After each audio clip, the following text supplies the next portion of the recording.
बंदी छोड़ सतगुरु रामपाल जी महाराज जी की जय हो। परमात्मा की सभी प्यारी आत्माओं को पवन दास का सत्साई। पुण्यात्माओं, आज परमेश्वर सतगुरु रामपाल जी महाराज जी ने अपने दास को निमित्त बनाकर जो वीडियो बनवाया है वो भगत समाज के लिए बहुत ही विशेष वीडियो है। पुण्यात्माओं, देखो, दास से परमात्मा जो भी वीडियो बनवाते हैं या जो भी संदेश अपने भगत भाई बहनों तक पहुंचाते हैं उसमें दास का किसी प्रकार का कोई श्रेय नहीं होता है। ना ही दास किसी प्रकार की मान बढ़ाई या अन्य किसी चौधर का भूखा है। दास तो परमात्मा का दास है, उसका गुलाम है। और इस दास ने परमेश्वर को समझा उन्हीं के आशीर्वाद से। और उसके बाद ये दास चाहता है कि परमेश्वर के विषय में जो सच्चाई है, जो शास्त्र बताते हैं, जो हर चीज बताती है, वो हमारे प्रत्येक भगत भाई बहन तक पहुंचे। क्योंकि पुण्यात्माओं, क्या होता है कि सतगुरु स्वयं अपने बारे में खुल के वो बातें नहीं बता पाता है जो बातें उन्हें बतानी चाहिए, जो बातें वे बताना चाहते हैं। लेकिन पुण्यात्माओं, हम सब जीव कैटेगरी में हैं। अगर परमेश्वर हमारी जो मेमोरी है, हमारी जो सोचने समझने की क्षमता है, अगर उससे ऊपर बढ़कर कोई बात बताएंगे तो हमारा मन उसको स्वीकार नहीं करेगा। तो परमेश्वर फिर निमित्त बनाते हैं अपनी आत्माओं को। जैसे 650 साल पहले कबीर साहिब जी आए और 650 साल के बाद आज पुनः वो परमेश्वर सतगुरु रामपाल जी महाराज जी के रूप में आए और अपने आप को परमात्मा सिद्ध करवाया। तो पुण्यात्माओं, इसी प्रकार सतगुरु रामपाल जी महाराज जी कौन हैं, ये वो अपने दासों से ही सिद्ध करवाएंगे, अपने दासों से ही प्रमाणित करवाएंगे। तो दास का सारे भगत समाज से करबद्ध सप्रेम विनय है, निवेदन है, आग्रह है दास का कि बहुत ही ध्यान से आप जी ये वीडियो देखिए, प्रत्येक पॉइंट को आप जी गहनता से देखें, फिर उसके ऊपर विचार चिंतन मंथन करें। और बहुत ही ज्यादा हमें दृढ़ता मिलेगी इस वीडियो को देखने के बाद में। देखो पुण्यात्माओं, परमेश्वर कहते हैं कि जब तक हमें जरना नहीं होगा भक्ति मार्ग पे, एक तो गुरुजी ने निश्चय बताया, कि विश्वास बताया, फिर बताया जरना, कि जब तक हमें इस भक्ति मार्ग पे जरना ही नहीं होगा। जरना मतलब अपने सतगुरु के ऊपर पूर्णतः विश्वास कि वास्तव में यही साक्षात कबीर है, यही परमेश्वर है, केवल भिन्न रूप में यहां पे आया हुआ है। तो पुण्यात्माओं, तब तक हमारी उस सतगुरु के प्रति दृढ़ जो आस्था होती है वो नहीं बन पाएगी, चाहे हम कितनी भी बात करें। तो हृदय से हमें अपने सतगुरुदेव जी को पूर्ण परमेश्वर के रूप में देखना है, क्योंकि वो होते ही पूर्ण परमेश्वर है। तो अब दास ज्यादा बात नहीं करेगा, आप जी इस वीडियो को देखिए, उसके बाद परमेश्वर दया करें, सभी भाई बहनों तक ये संदेश पहुंचाने की कृपा करें। सत साहिब जय हो। बंदी छोड़ की, बंदी छोड़ सतगुरु रामपाल जी महाराज जी की जय हो। सत साहिब बोलो सतगुरुदेव की जय हो। बंदी छोड़ सतगुरु रामपाल जी महाराज जी की जय हो। परमेश्वर की सभी प्यारी आत्माओं को पवन दास का सत साहिब। पुण्यात्माओं, भक्ति मार्ग पर भक्ति का दूसरा नाम विश्वास है। और यह विश्वास किसी और पर नहीं बल्कि उस परम सत्ता पर करना होता है जिसे सतगुरु कहा जाता है। कबीर साहिब जी भी हमें बार बार समझाते हैं कि कहें कबीर सुनो भाई साधो, मैं तो हूँ विश्वास में। उन्होंने कभी भी ये नहीं कहा कि कहे कबीर सुनो भाई साधो, मैं तो हूँ शतनाम और सारनाम में। क्योंकि ये सतनाम और सारनाम भी उसी समय अपना काम करना शुरू करते हैं जब हमें ये अटल विश्वास हो जाता है कि जिस सतगुरु ने मुझे यह अनमोल मंत्र दिया है वह मात्र एक गुरु या मेरी तरह हाड़ मांस युक्त शरीर वाला कोई व्यक्ति नहीं, बल्कि स्वयं कबीर परमात्मा है, जो देश काल और परिस्थितिवश भिन्न भिन्न रूप धारण करके काल लोक में प्रकट होते रहते हैं।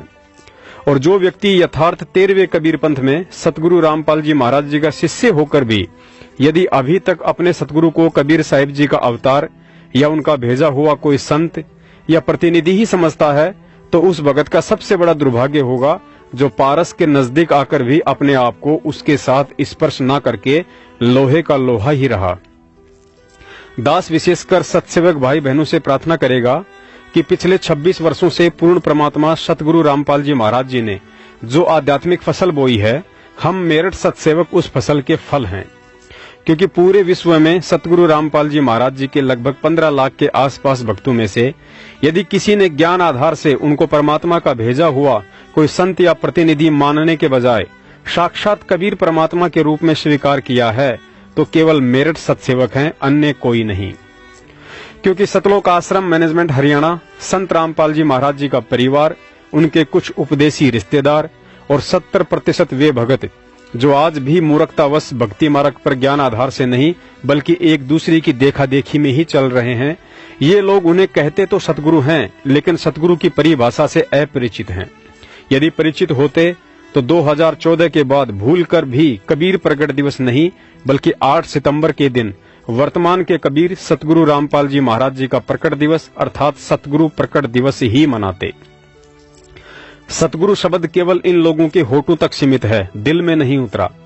पुण्यात्माओं, वैसे तो यूट्यूब, फेसबुक और व्हाट्सएप पर सतगुरु रामपाल जी महाराज जी के 8 सितंबर 1951 के दिन लीलामयी रूप से प्रकट होने के बहुत से अकाट्य प्रमाण डाले जा चुके हैं, लेकिन फिर भी यह बात ज्यादातर उन भक्तों के दिल में नहीं उतर रही है जिन्होंने मात्र हिसार की तारीखों पर जाकर और बरवाला कांड के मुख्य दोषी सतलोक आश्रम मैनेजमेंट हरियाणा के उल्टे सीधे आदेशों के सहारे ही सतलोक जाने का मूड बना लिया है।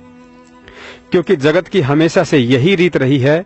650 साल पहले भी रामानंद जी और सर्वानंद जी जैसे कुछ एक भक्तों को छोड़कर बाकी सारे 64 लाख भगत इसी भ्रमणा में जिए कि कबीर जी प्रकट होकर नहीं बल्कि जन्म लेकर आए हैं। जीते जी किसी ने माना नहीं, लेकिन 1518 में मगहर से उनके सशरीर जाने के बाद पता चला कि कबीर जी तो विदेही थे, उनका शरीर तो तेज पुंज का था, वे तो स्वयं परमात्मा थे। फिर लगे हर साल कबीर प्रगट दिवस मनाने। उनके रहते सहते तो किसी ने उनको परमात्मा माना नहीं और अब जाने के बाद प्रगट दिवस मना रहे हो।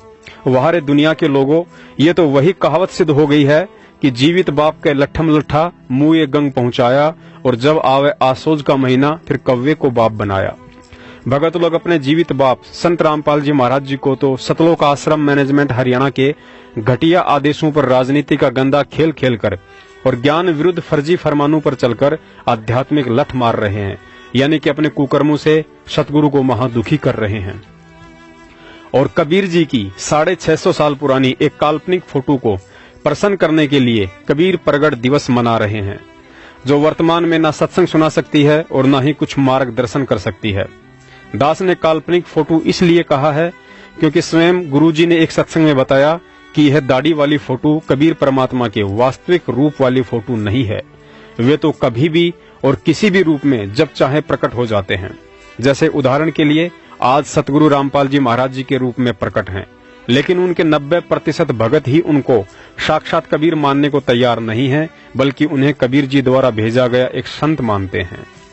वह कलयुगी भक्तों, असली कबीर सतगुरु रामपाल जी महाराज आज तुम सब के घर और घट में प्रत्यक्ष विराजमान है, लेकिन फिर भी 650 साल पहले वाले कबीर जी की फोटो के आगे कबीर प्रगट दिवस के बहाने ड्रामा करके देसी घी के पकवान खाते हो, धार्मिक कार्यक्रम में राजनेताओं को बुलाकर राजनीति करते हो।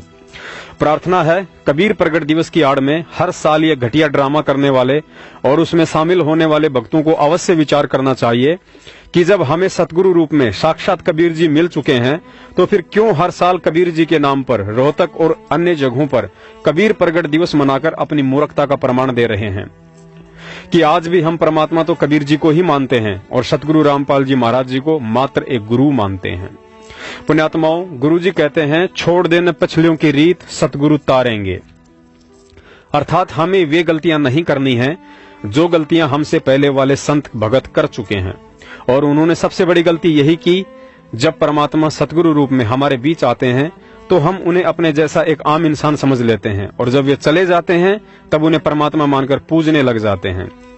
असल में भगत तो वो है जो उन्हें उनके शरीर में रहते सहते ही परमेश्वर मान ले, जैसे भूमड़ भगत जी, रामराय जी, शीतलदास जी आदि ने अपने सतगुरु गरीबदास जी महाराज जी को परमात्मा माना। धर्मदास जी और नानक जी जैसी आत्माओं ने कबीर साहिब जी को परमात्मा माना।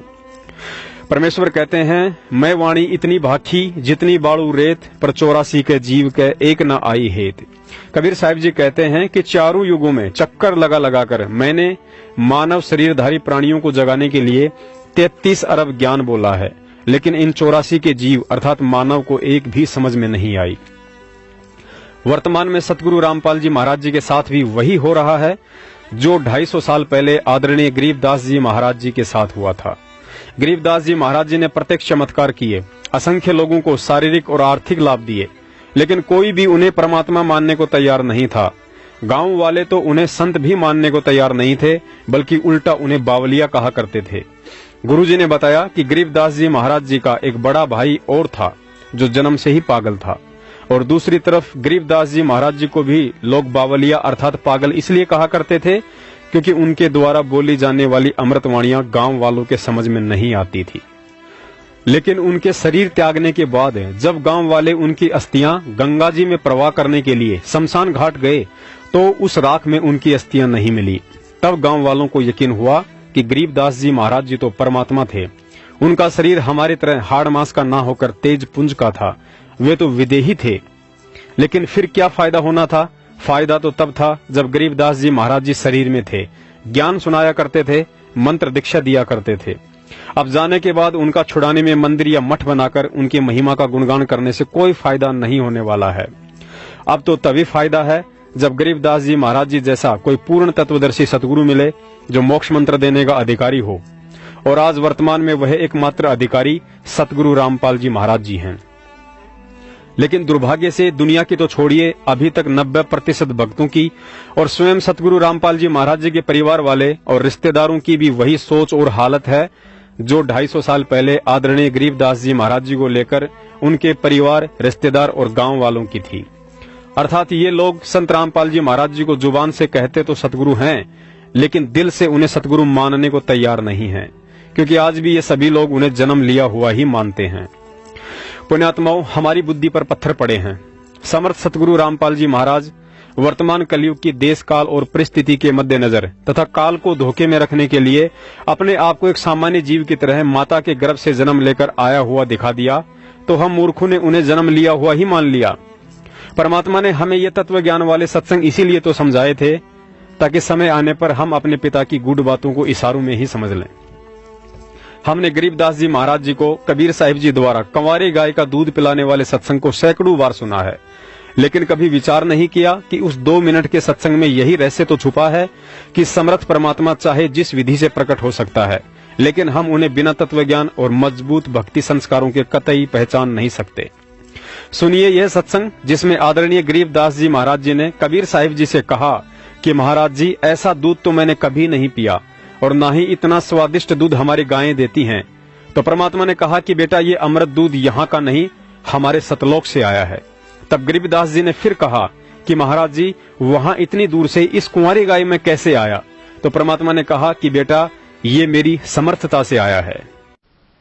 तो इस प्रकार गरीबदास साहिब जी को परम पूज्य परमेश्वर कबीर जी ने सर्व ब्रह्मांडों की रचना का ज्ञान कराया। बच्चा बड़ा ध्यान से सुन रहा है और फिर प्रेरणा हुई कि हे परमात्मा, आप तो समर्थ हैं। जब आप एक कंवारी गाय का दूध निकाल सकते हो मालिक, आप सब कुछ कर सकते हो। छोटे से बालक का हुआ, बहुत बड़ी बात खटक गई उसका, और कहा परमात्मा, मुझे अपना गांव दिखा दो। आप कहां से आए हो? मुझे भी ले चलो एक बार आपके गांव में। और गरीबदास साहिब जी ने पूछा कि हे प्रभु, ये इतना स्वादिष्ट दूध मैंने कभी नहीं पिया। दूध डेली पीता हूं मैं, लेकिन जो दूध आज इस कंवारी गाय से मुझे प्राप्त हुआ आपकी कृपा से, ऐसा स्वादिष्ट दूध मुझे कहीं नहीं मिला। तब परमात्मा ने कहा, बेटा, ये यहाँ के लोगों का दूध नहीं, ये मेरे गांव से दूध आया था, सतलोक से। हे परमात्मा, जब वहां का यहाँ कैसे पहुंचा? ये मेरी शक्ति का काम है। पुण्यात्माओं, जब तक हमें इतना भी विश्वास नहीं होगा कि सतगुरु रामपाल जी महाराज जी का शरीर हमारी तरह हाड़ मांस का नहीं बल्कि तेज पुंज का है, और जब तक हम कबीर साहिब जी की काल्पनिक फोटो का प्रकट दिवस मनाना छोड़कर वर्तमान के कबीर सतगुरु रामपाल जी महाराज जी का प्रकट दिवस नहीं मनाएंगे, तब तक तो हम एक भगत की श्रेणी में भी नहीं हैं। परमेश्वर गरीबदास जी महाराज जी भी आदरणीय बलराम जी के घर रानी माता के गर्भ वाली लीला से ही प्रकट हुए थे, लेकिन दुनिया को उनके जाने के बाद पता चला कि वे हम जीवों की तरह गर्भ से जन्म लेकर नहीं आए थे। आज भी स्थिति यही है, क्योंकि ठीक उसी तरह सतगुरु रामपाल जी महाराज जी भी आदरणीय भगत नंदराम जी की धर्मपत्नी इंद्रोमाई के गर्भ वाली लीला से ही प्रकट हुए हैं। जिस प्रकार अपनी समर्थता से परमात्मा ने सतलोक का अमृत दूध बिना बैल के संपर्क में आए एक कंवारी गाय के अंदर प्रकट करके उसके थनों के माध्यम से बाहर निकालकर स्वयं भी पिया और गरीबदास जी महाराज जी को भी पिलाया। जबकि हम सब जानते हैं कि यहाँ के विधान अनुसार चाहे जानवर हो या इंसान, मादा के गर्भ धारण किए बिना उसके स्तनों में दूध नहीं बन सकता है। लेकिन फिर भी समर्थ परमात्मा ने बिना गर्भ के उस बछिया के स्तनों में सतलोक का दूध प्रकट कर दिया। तो पुण्यात्माओं, क्या वह परमात्मा बिना किसी माँ और गर्भ के उस दूध की तरह स्वयं प्रकट नहीं हो सकता है? 1000 बार हो सकता है, लेकिन मूर्खों को तो संत रामपाल जी महाराज इंद्रो माई के गर्भ से जन्म लेकर ही आया हुआ दिखाई देगा, क्योंकि अभी तक उन लोगों ने काल एजेंट सतलोक आश्रम मैनेजमेंट का पल्लू छोड़कर सतगुरुदेव जी के तत्व ज्ञान का पल्लू नहीं पकड़ा है। पुण्यात्माओं, सतगुरुदेव जी ने एक सत्संग में बताया कि जब 650 साल पहले अर्जुन सर्जुन को पता चला कि लोगों के बहकावे में आकर गुरु को शिक्षा देने के कारण हम परीक्षा में फेल हो चुके हैं, तो दोनों ने उसी समय कहा कि परमात्मा इतना बता दो कि अब हमारा मोक्ष कब होगा। तो कबीर साहिब जी बोले, बेटा तुम्हारे इसी शरीर में मोक्ष कर दूंगा, और कहा आज से 250 साल बाद मैं दिल्ली के पास छुड़ाने गांव में जन्म लूंगा, और तुरंत बार कह दिया कि प्रकट होऊंगा। और ऊपर आप जी वीडियो में देख ही चुके हैं कि गरीबदास जी महाराज स्वयं कबीर परमात्मा थे तथा उनका तेजपुंज का शरीर था, लेकिन फिर भी उन्होंने काल को धोखा देने के लिए दुनिया के सामने एक शिशु रूप में गर्भ से प्रकट होने की लीला की। लेकिन वास्तव में वे रानी माता के गर्भ से बाहर नहीं आए, बल्कि वह क्रिया तो हम तुच्छ जीवों को दिखाई दे रही थी। यह लीला भी परमात्मा ने ठीक उसी तरह की जैसे काशी के भंडारे में सभी 9 लाख बैल और हजारों की संख्या में सेवादार जो कि सतलोक से आए थे, सब के सब जमीन से लगभग 1 फुट ऊपर चल रहे थे, लेकिन वहां भंडारा कर रहे 18 लाख लोगों में से किसी एक व्यक्ति का ध्यान भी परमात्मा ने उनके पैरों की तरफ नहीं जाने दिया।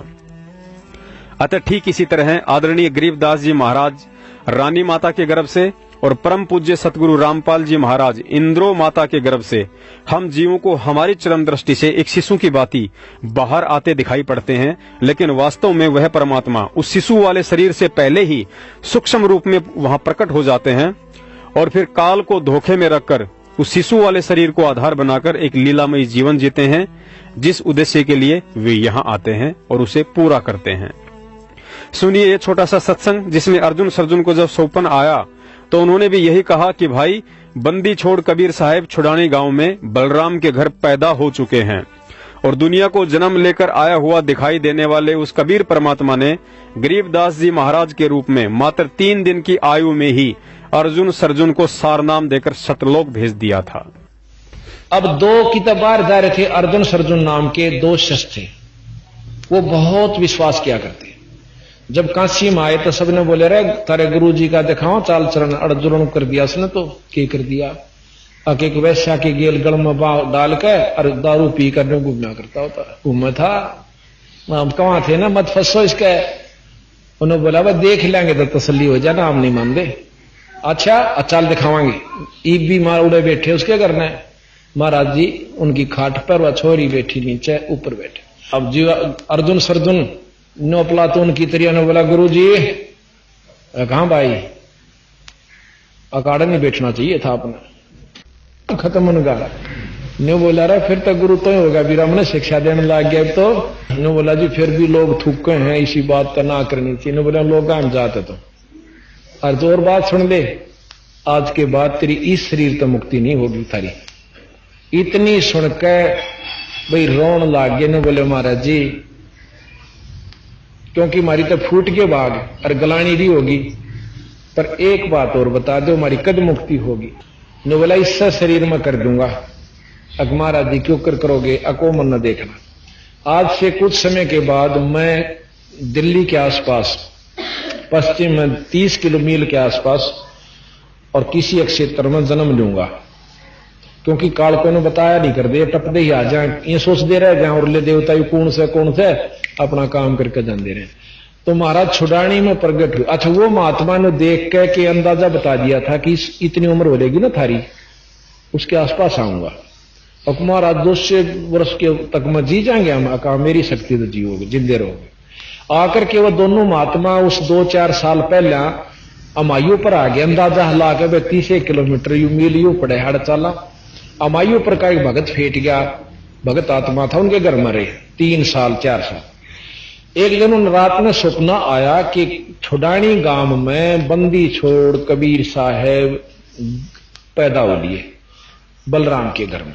दोनों ने एक तरह सपना हुआ एक साथ एकदम। तड़के उठते हैं अर्जुन कह सर्जुन ने भाई आता गुरु जी दिखे रहे। वो बोला भाई दिखे मन भी पर दिखे छोटे से, पहले तो महाराज जी दिखे, फिर बच्चे के रूप में दिखे। अक पैदा हो लिए वह तो भाई ने बोला छुड़ानी गांव में, दूसरा ने बोला बलराम के घर में। अक जो की तो यही मनाया। ने बोला चालन की तैयारी कर। ने बोला चालन जोगे तो कौन भाई लचर पचर शरीर करे, 220 साल की उम्र हो रही। तो जिस भगत का रहा करते उसने हाथ जोड़ कर बोले भाई भगत जी तेरा शान मारे पानी भूल जा, बहुत सेवा करी, पर एक काम और कर देगा, अको कम करो, ये आखिरी दुख जाएंगे आप। हमने छुड़ानी गांव में छोड़ा, इब ओडे गामड़ा छुड़ानी कोई नहीं जाना था। उन्होंने बोला ये भी ना जानते छुड़ानी ने, मतलब 90% जनसंख्या नहीं जानती छुड़ानी सह की, बल्कि 99%। तो बोला जी मन्नत यू गांव नहीं सुना आज तक, सारे गांव में ट्राई करी, पूछा भाई छुड़ानी नाम का कोई गांव से, भाई कोई गांव नहीं। ये चर्चा चल रही थी कि वे 2 महात्मा ने होकर छुड़ानी जाएंगे, उनके गुरु पैदा हो लिए। तो एक नाई ने सुन लिया बात, क्योंकि वो बेचारे अपना जा करते थे शादी रिश्ते रास्ते करण खातिर। तो ने बोला भाई एक दिन मैं कबलाने ताऊं था, रास्ते में पड़े से उस तो थोड़ी हुरे ने दुलेड़ा के पास एक छोटा सा गांव से 50-40 घर से, और छुड़ानी से भाई रात नूड़े डटा था। पता पूछ लिया उस आदमी ने, भगत ने सारा नोट करके आ गया। तो ने बोला जी गांव तो पा गया। ने बोला भाई तेरा शान होगा, हम ना वहां भेज दे। रेड़ू में बिठाए, नीचे गदले खरड़ बिछा के रात ने चाल बकते सांझे चाल पड़े, तैड़ के जा पहुंच गए। तो वहां जाकर के देखा, यानी 10 बजे ही पहुंचे। तो वहां पर पूछा भाई बलराम का घर किस है? अगजी वो महल से, बहुत बड़ा महल है, तो खंडर होया पड़ा महाराज का, बहुत बड़ा महल पुरानी ईंटों का, इतना सुंदर था उस समय। तो उसमें को 10 घर बन रहे हैं फोड़ फाड़ के, उनसे जो उन्होंने क्या बना रखे। नो बोला जी वो महल से सामने, वहां गए तो बाहर पौड़ी में महल से थोड़ा दूरी पे बलराम बैठे थे, उनके पिताजी। और रेड वाला ने बोला भाई आपके घर में चौधरी साहब ये 2 महाराज मिलना चाहो से। वो आ गया बाहर, अखा महाराज हुक्म करो। भाई कौन सो आप? अकमा बलराम सो। हाथ जोड़े उनको भी बलराम, उनके महाराज के पिताजी कि महाराज हम अपने गुरु के दर्शन करना चाहें। आपका गुरु किस है महाराज? कि आपके घर में, मेरे घर में अवकाल जो बच्चा पैदा हुआ है 3 दिन का हो रहा है, परसों जो पैदा हुआ। और गुरु आखा ओ गुरु से हमारा ने बोला जी आप यहां पौड़ी में बैठो, मैं लड़के ने यहीं ले आऊंगा, आप चला भी नहीं जा सकता। हाथ जोड़ के न बोलो जोलम हो जाएगा। एक सजाते ही पारे सारा ना लाइयो, गलत जाएंगे कत आम चालेंगे। तो ने बोला जी चालन दोगे तो कोई ना, चाहे मर जा राम है जाएंगे उसके बारे में आगे उड़ा माथा टेकेंगे। एक 2 या नो पकड़े, 2 या वो पकड़ा, उन लत ले गए बेचारे नो, किता पां टेक दे नो, टूटे से गोडे जाके उस जहां माता रानी नाम था महाराज जी की माता जी का, जहां माता रानी और बच्चा महाराज बंदी छोड़ लेते हुए थे, उस कमरे में जाकर और छोड़ दिए। इन्होंने बोले तुम बाहर हो जाओ, और बाकी बाहर नो कान ला के सुने के बात हो रही है। महाराज रानी सुआदी नींद पे, और वो नो देखे नो खिड़कियां में देखें के बतलाव से बंदी छोड़ 3 दिन के बच्चे नो बोले अर्जुन सर्जुन, और वो लंबे पड़े मुंदे रोए। नो बोला जचगी था रहे, गुरु के प्रति विक्षेप नहीं आकर अगर जी बस भोग लिया हमने जितना भोगना था, बंदी छोड़ पापी जीव से बख्श दो। नो बोला आज के बाद परण कर लो, कभी भी गुरु के प्रति विक्षेप नहीं लाना। गुरु मानस कर जानते हुए नरकइये अंध, महादुखी संसार में आग यम के फल। नो बोला बैठे हो, महाराज की शक्ति तो वो एकदम नो बैठे हो। नो बोला नाम लो, उपदेश दिया, और भजन करोगे, भजन किया और जाओ मुक्त हो जाओगे। इतना कह के उसने ठाकर बलराम जी उनके पौड़ी में ले आए। 2-3 दिन वहां डटे, उसी समय शरीर त्याग कर सतलोक चले गए। पुण्यात्माओं, हम जीवों को समझ में तो आता है, लेकिन समय गुजर जाने के बाद, ताकि फिर हमारे हाथ कुछ ना लगे। पुण्यात्माओं, विचार करो, हमारे दादा गुरुजी स्वामी रामदेवानंद जी महाराज सांसारिक दृष्टि से अनपढ़ थे, अर्थात उन्होंने कभी भी गीता, वेद, कुरान, पुराण, कबीर सागर और ग्रंथ साहिब को नहीं पढ़ा था। तो जाहिर सी बात है उन्होंने अपने शिष्यों को भी ये ग्रंथ नहीं पढ़ाए होंगे।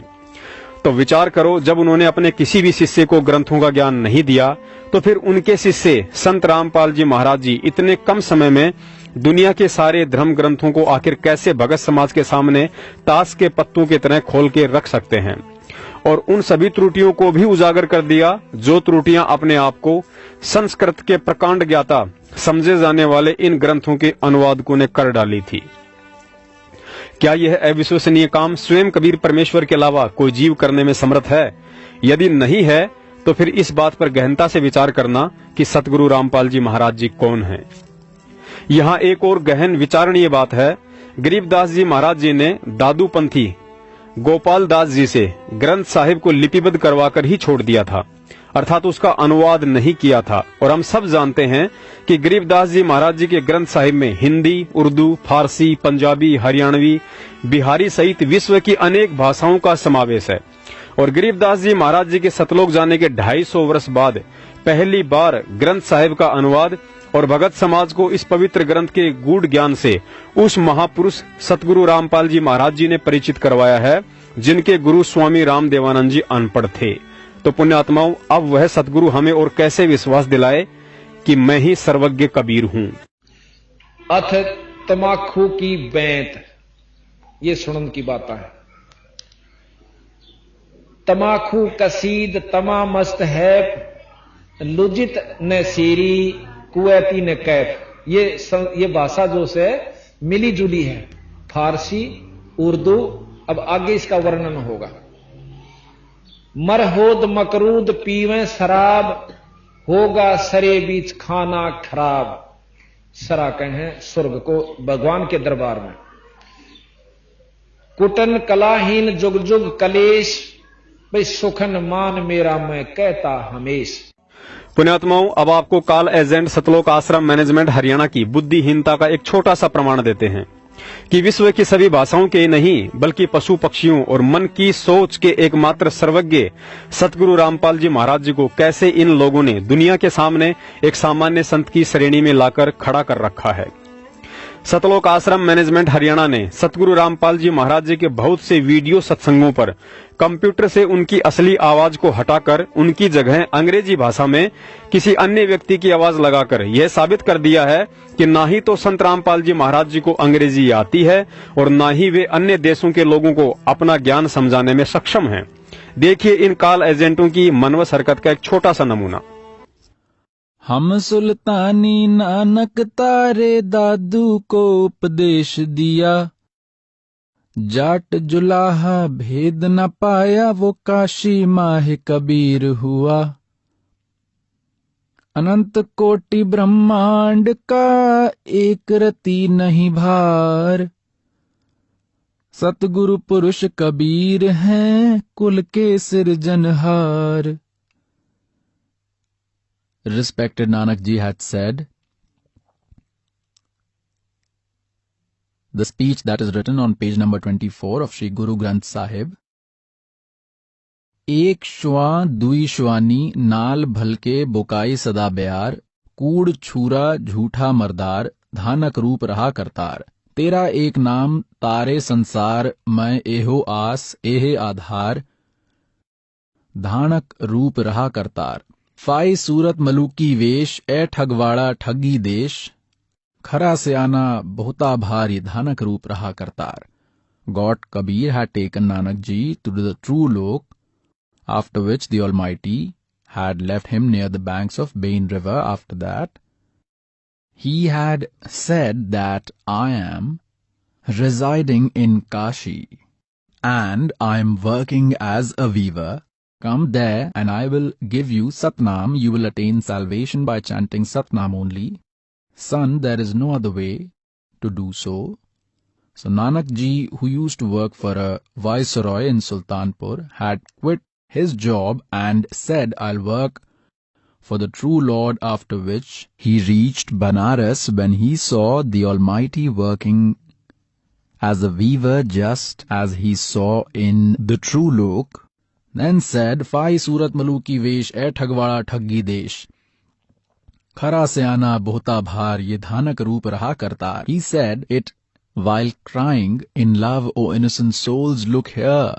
He is hiding himself. He is a fraud." धानक रूप रहा करतार।